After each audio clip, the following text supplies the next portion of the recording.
con el diputado Carlos Charlie Pereira, del bloque de San Luis Unido, que es autor de un proyecto de ley de transición democrática.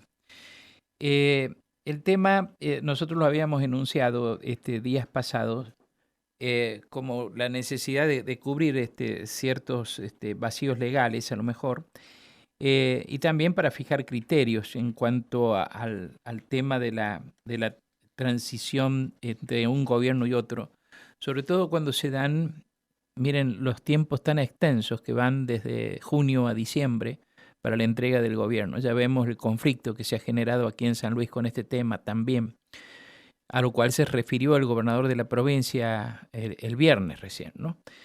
Después de varios días de que Poggi ya lo había mandado cartas, documentos, etcétera, vinculado con este tema. Charlie Pereira, buen día, ¿cómo te va? ¿Cómo estás? Hola, muy buenos días, Mario. Una buena semana para usted y sus oyentes. Bueno, muchas gracias. Bueno, ¿qué pretendes con la iniciativa que has presentado en la legislatura provincial? Bueno, en realidad tomo como referencia alguna legislación que tiene, por ejemplo, en ese orden la Ciudad Autónoma de Buenos Aires y otros países, en los cuales se prevé un esquema de transición entre gobiernos que tienen que ver con afirmar la democracia, es decir, ¿no? Validar lo que el pueblo ha legitimado en las urnas y darle la oportunidad al gobierno entrante de que pueda procurar cierta información para que pueda desarrollar las políticas públicas, armar los equipos y tener un diagnóstico de lo que denomino el estado del Estado, ¿no? Para eso necesitamos una voluntad concurrente de los equipos o funcionarios políticos y técnicos del gobierno saliente y del gobierno entrante. En esa dirección es que yo he propuesto una serie de un proyecto en ese sentido para dejar previstas las circunstancias, dado que como podemos observar, Mario, hay una vocación cada vez más pronunciada de los gobiernos de provincia de desdoblar las elecciones de el calendario nacional, ¿no? Entonces, ¿qué pasa? Se producen periodos de desarrollo de la elección hasta la efectiva asunción del gobierno electo muy largos. Lo que complejiza en este caso, en el caso puntual de San Luis, es que se trata de gobiernos de signo político distinto, ¿no? Ajá. Así que ahí el propósito de esto es que se constituya un equipo de transición que yo le denomino democrática y republicana de gobierno, y que se conforme un equipo, ¿sí? Con representantes del gobierno saliente y del gobierno entrante. Y de darle previsibilidad a la ciudadanía también, esto es muy importante, ¿no?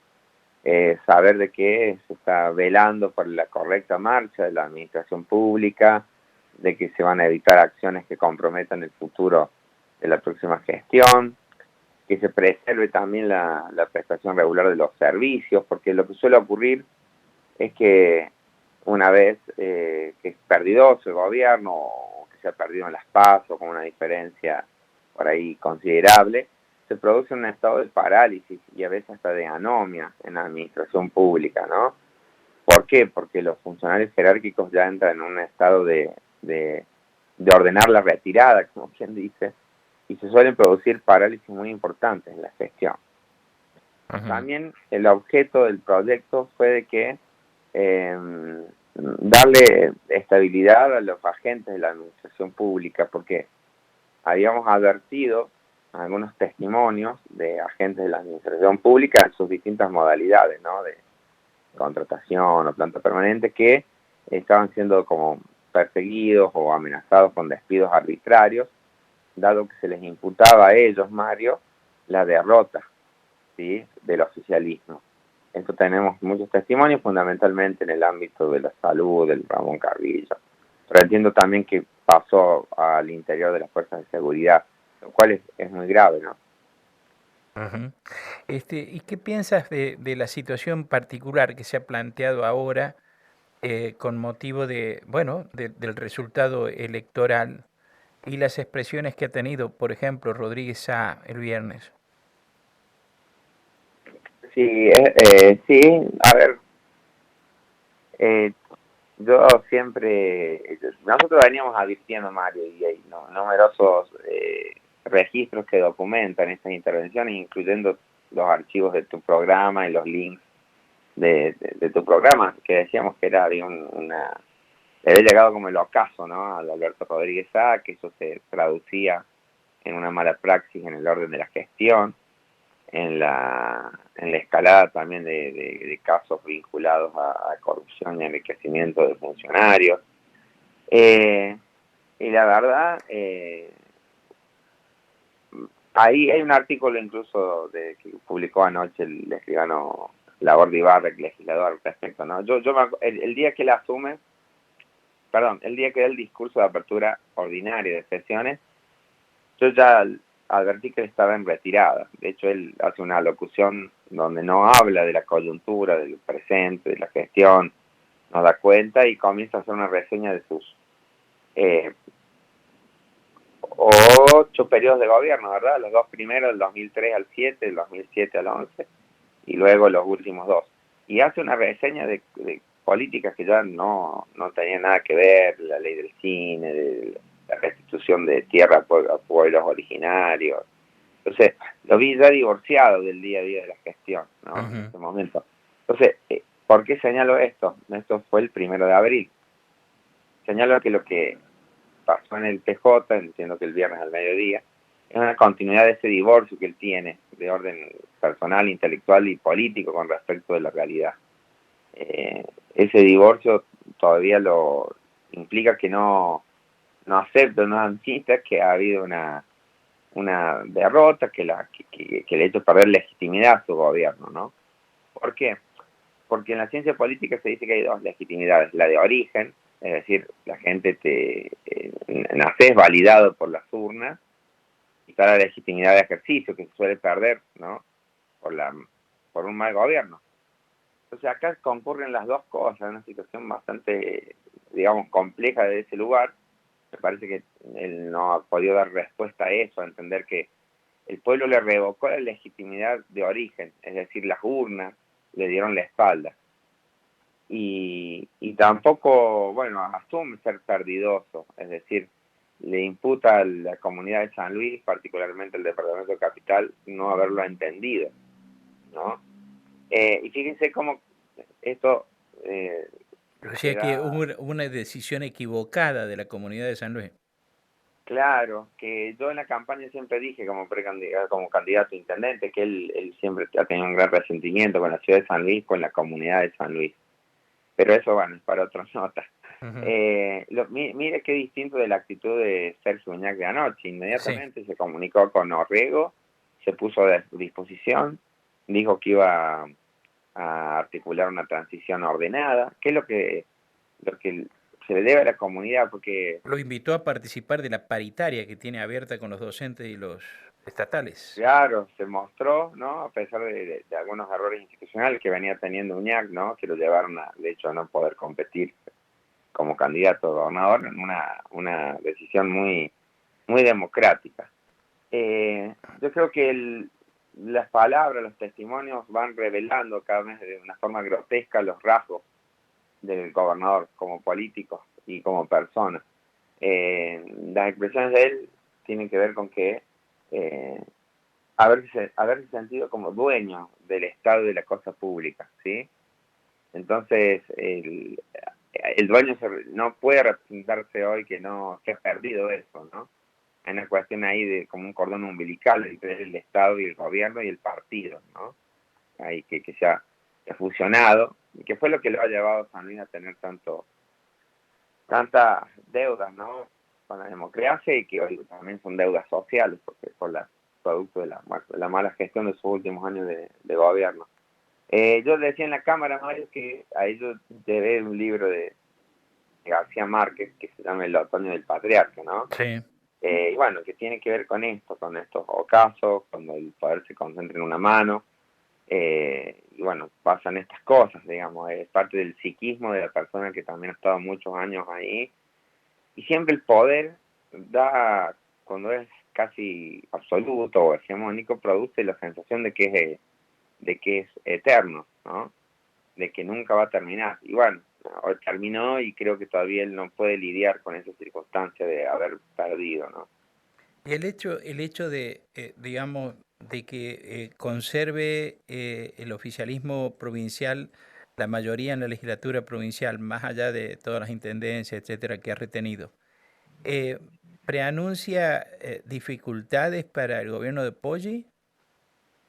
No, para nada. Yo conozco muchos casos de legisladores de la bancada oficialista y también de intendentes que naturalmente, por ser orgánicos con la conducción, eh, bueno, pertenecían a esos bloques, a ese espacio político y se referenciaban con el gobernador Rodríguez Sá, pero muy a su pesar suyo, muy a su pesar suyo.